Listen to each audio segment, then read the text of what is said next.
wanna sleep in, cause I got something to prove. I gotta take what I hate and finally make a move. I think of you and all the shit you don't do. Well, I'ma make hella sure that I don't become.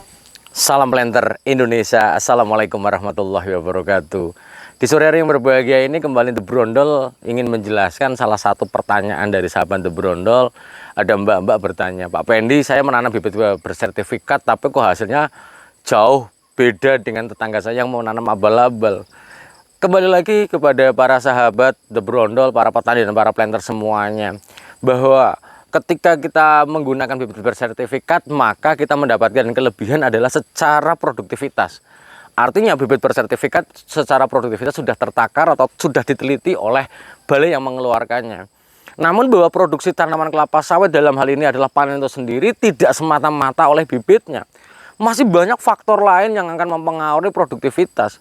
Yang pertama adalah yang berpengaruh adalah terhadap lahannya itu sendiri.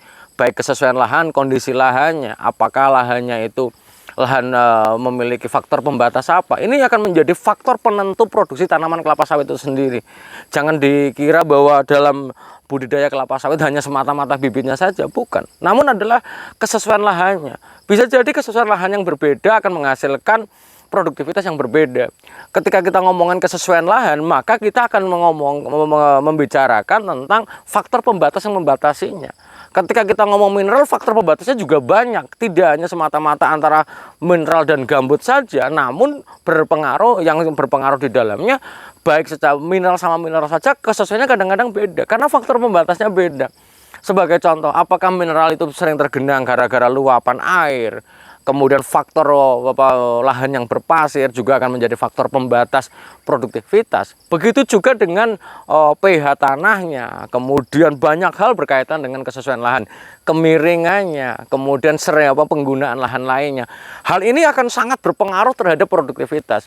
Sebagai contoh, kalau di perusahaan saja satu blok dengan blok lain aja produktivitasnya beda. Padahal rekomendasi pemupukan sudah didasarkan dengan cara yang sama.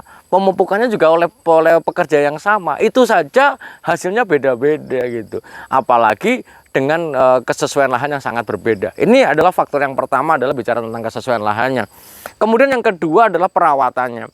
Bagaimana perawatannya? Ketika mbaknya membandingkan dengan tetangganya, bibit bersertifikat dengan tidak bersertifikat, adalah yang dibandingkan juga perawatannya. Bicara tentang perawatan tidak hanya mengendalikan gulma atau mupuk saja, tapi tunasannya seperti apa, bagaimana menjaga tunasan, apalagi kita ngomongin pupuk. Berapa banyak pupuk yang diberikan per pokok per tahunnya. Ini akan sangat menentukan produktivitas. Sehingga jangan menyalahkan bibitnya, tapi salah satu produktivitas tanaman kelapa sawit juga sangat ditentukan dari perawatan itu sendiri, baik pengendalian gulmanya, bagaimana gulma yang ada di lahan kita itu dikendalikan, apakah terlalu intensif penggunaan herbisidanya. Jangan-jangan beda juga, mereka menggunakan racun yang sistemik yang sesuai dengan dosisnya, mbaknya juga menggunakan herbisida yang yang kontak dengan jumlah yang terlalu banyak. Ini akan sangat berpengaruh terhadap produktivitas tanaman kelapa sawit itu sendiri. Yang paling penting sebenarnya pupuknya berapa. Artinya faktor bibit cuma faktor salah satu saja, yang lain adalah banyak sekali. Sehingga jangan menyalahkan bibitnya. Berarti bibit bersertifikat tidak jauh lebih bagus. Kalau menurut saya jauh lebih bagus. Hal inilah yang mendorong ketika berinvestasi perusahaan pun adalah menggunakan bibit yang bersertifikat. Kemudian faktor lainnya adalah pengelolaannya. Bagaimana yang termasuk budidaya base management praktisnya. Ini juga sangat berpengaruh.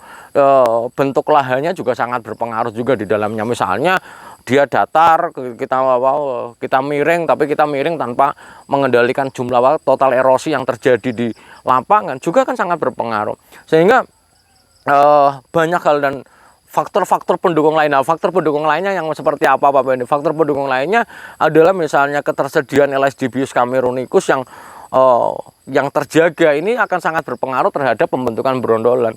Artinya ketika kita ngomongin produksi itu tidak semata-mata dari bibit bersertifikat. Nah, Ketika bibit bersertifikat ini kita tanam, maka kita akan mendapatkan suatu hal yang dapat dipastikan. Dapat dipastikan adalah gini, ketika input yang kita berikan itu bagus, maka hasilnya pasti akan bagus. Ketika perawatan diberikan bagus, maka akan menghasilkan yang bagus. Karena bahwa kecambah bersertifikat dapat dipastikan tenera. Ketika harus ada dura atau pituburnya, ada angkanya adalah 0,0 sekian persen saja. Artinya kayak sebagai contoh, ini dari 800 hektar yang per hektarnya 143 hanya satu duranya saja. Artinya 0,00 sekian persen saja yang dari nyerbukannya yang hanya menjadi dura. Artinya bahwa kepastian teneranya sangat besar sekali. Ini akan menjadikan produktivitasnya akan sangat terjaga. Yang kemudian yang kedua, ketika ngomongin bibit bersertifikat adalah tidak akan mungkin balai pengeluaran kecambah akan mengeluarkan kecambah yang produktivitasnya tidak bisa ditakar. Ini sangat tidak mungkin sekali. Sehingga salah satu kelebihan dari bibit bersertifikat adalah ketika kita ngomongin bibit unggul adalah bibit yang akan menghasilkan output yang besar, artinya hasil panen yang besar jika inputnya juga besar. Karena nisbah yang kita keluarkan sama dengan nisbah yang kita berikan. Artinya ketika produktivitas pengen naik, kelapa sawit kita pengen naik, maka tidak hanya bibitnya saja, tapi bahwa inputnya juga harus banyak. Bagaimana pupuknya, berapa kilo, berapa jenisnya. Artinya tidak hanya dolomit sama KCl urea, dolomit urea, tapi baik nitrogennya, fosfornya, kaliumnya, magnesiumnya, dan unsur hara mikronya juga terpenuhi. Apalagi ditambah dengan penggunaan bahan organik yang cukup signifikan, maka akan menghasilkan sesuatu yang produktivitas yang baik bagi tanaman kelapa sawit kita. Intinya, benang merah pada sore hari ini, kita tidak bisa membandingkan. Jangan salahkan bibitnya. Bibit bersertifikat adalah sesuatu bibit yang sudah ditakar produktivitasnya dengan sangat tergantung dari kesesuaian lahannya, perawatannya kita, bagaimana pengelolaan orangnya, bagaimana lahannya, dan bagaimana kita bisa menyelesaikan faktor pembatasnya. Artinya, jangan semata-mata kita, salah, kita nggak usah nanam bibit bersertifikat, ujung-ujungnya juga hasilnya gini. Salah. Namun sudah ada takarannya. Ketika kita menanam bibit abal-abal dengan faktor genetik yang kita juga nggak akan tahu berapa banyak duranya, pisiveranya, dan teneranya berapa, kita juga akan tahu. Sehingga faktor peubahnya banyak.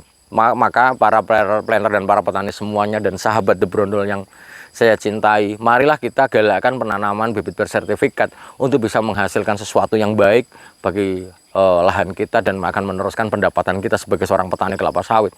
Mungkin itu aja dulu yang dapat saya sampaikan pada kesempatan di sore hari yang berbahagia ini. Intinya jangan mati rasa ini, tapi bahwa kita harus memahami faktor pembatas juga harus diselesaikan seperti itu. Karena faktor pembatas ini yang akan mengurangi produktivitas tanaman kelapa sawit. Semoga Allah memberikan kesehatan dan kebahagiaan tanpa syarat bagi kita semuanya dan menambah ilmu pengetahuan kita, menambah jalan rezeki yang halal dan tidak disangka-sangka oleh kita semua. Terima kasih, salam sehat buat kita semuanya. Salam planter Indonesia. Assalamualaikum warahmatullahi wabarakatuh.